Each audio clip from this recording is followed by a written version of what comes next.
Bonjour, je vous présente aujourd'hui la bardane, qu'on appelle aussi toque ou pic-pic, parce que ses fleurs sont munies de tout petits crochets qui permettent aux graines de s'accrocher sur les poils des animaux ou sur les promeneurs pour qu'elles puissent se propager, étendre son territoire, puis que les graines poussent plus loin en fait.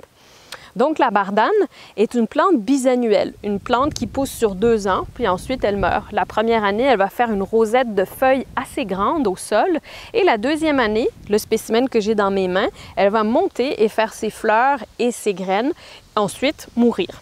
Il y a 2 sortes de bardanes qu'on retrouve au Québec. On peut retrouver la petite bardane, Arctium minus, ou la grande bardane, Arctium lapa.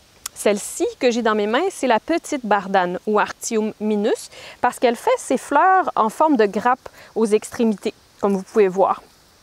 La grande bardane, elle, va faire ses fleurs plutôt en forme de parasol. Elle va aussi pousser plus haut et faire des plus grosses fleurs. Et en fait, chaque inflorescence, chaque fleur, c'est une boule qui va se retrouver à s'accrocher sur les vêtements ou sur les animaux, les toc-toc ou les tocs ou les pic-pic qu'on retrouve facilement et souvent les gens sont énervés par ces plantes-là. Donc la bardane, on va récolter les racines à la fin de la première année pour utiliser ses propriétés médicinales. La bardane est une plante qui est puissamment dépurative ou détoxifiante, on appelle. C'est une plante altérative, donc c'est une plante qui va aller chercher les déchets dans les tissus pour les remettre dans la circulation et les éliminer. Je vous montre ce plant ici parce que c'est un plant de première année. Comme vous pouvez voir, il fait des très grandes feuilles et on suit la tige de la feuille jusqu'à la base. Il n'y a pas de tige centrale en fait. Toutes les feuilles partent de la terre pour faire une rosette de grosses feuilles. Et la deuxième année, la plante va monter et faire ses fleurs. Donc la partie qu'on récolte, c'est la racine à l'automne de la première année, à l'automne des plants qui ressemblent à celui-ci, donc qui ont uniquement des feuilles. Et ces racines, on va les faire sécher, les transformer en teinture ou en vinaigre pour en extraire les propriétés et les utiliser dans des cas d'acné, d'eczéma, de psoriasis, d'arthrite, quand on veut aller chercher les déchets qui causent de l'inflammation dans la peau ou dans les articulations pour mieux les éliminer.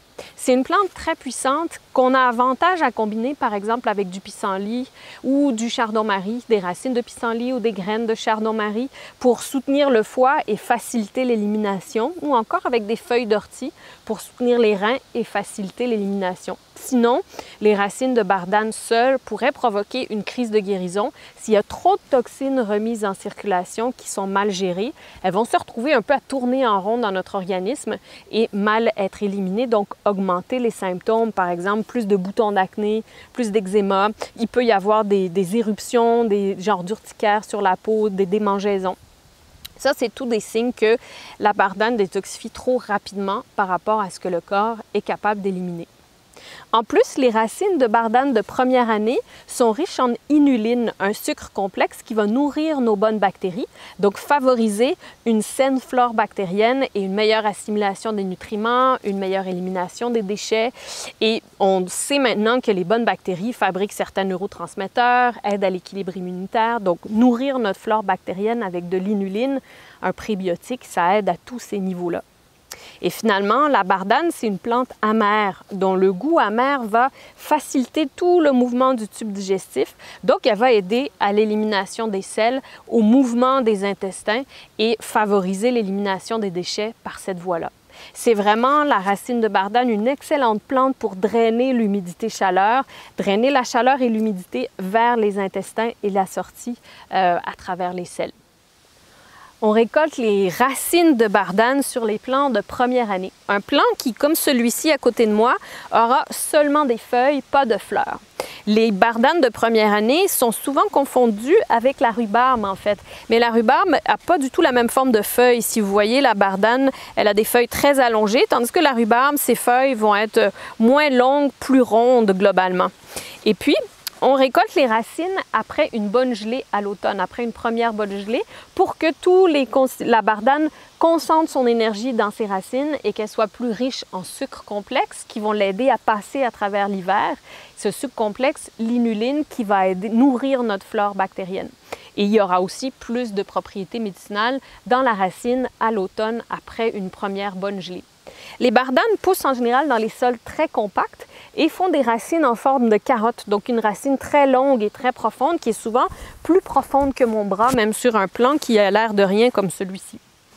Donc, il faut être prêt, s'armer de patience, une bonne fourche, faire le tour, dégager la racine, creuser, dégager, creuser jusqu'à ce qu'on ait profonde racine. Souvent, malheureusement, on n'arrive pas jusqu'au bout, mais ça donne quand même assez de racines pour suffire pour l'année, pour la famille, si on récolte 2 ou 3 racines de bardane.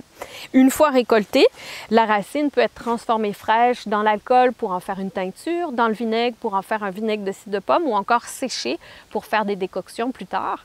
Pour la sécher, comme on la récolte à l'automne, souvent ça aide d'avoir un petit apport de chaleur, comme dans un four à basse température ou dans un déshydrateur où il y aura où on peut contrôler la température, puisqu'à l'automne, souvent, la température ambiante est fraîche et humide, ce qui ne favorise pas le séchage des plantes. Donc, ajouter un peu de chaleur, ça accélère le séchage et ça évite les moisissures dans les racines qu'on veut garder.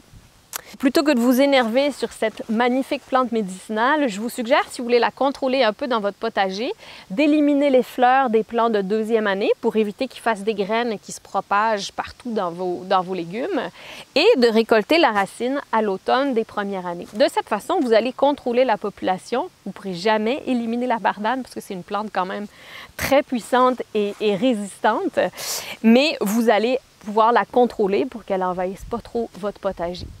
Alors à bientôt pour un prochain épisode de la série Les rejets du jardinier ou les vertus médicinales de vos mauvaises herbes.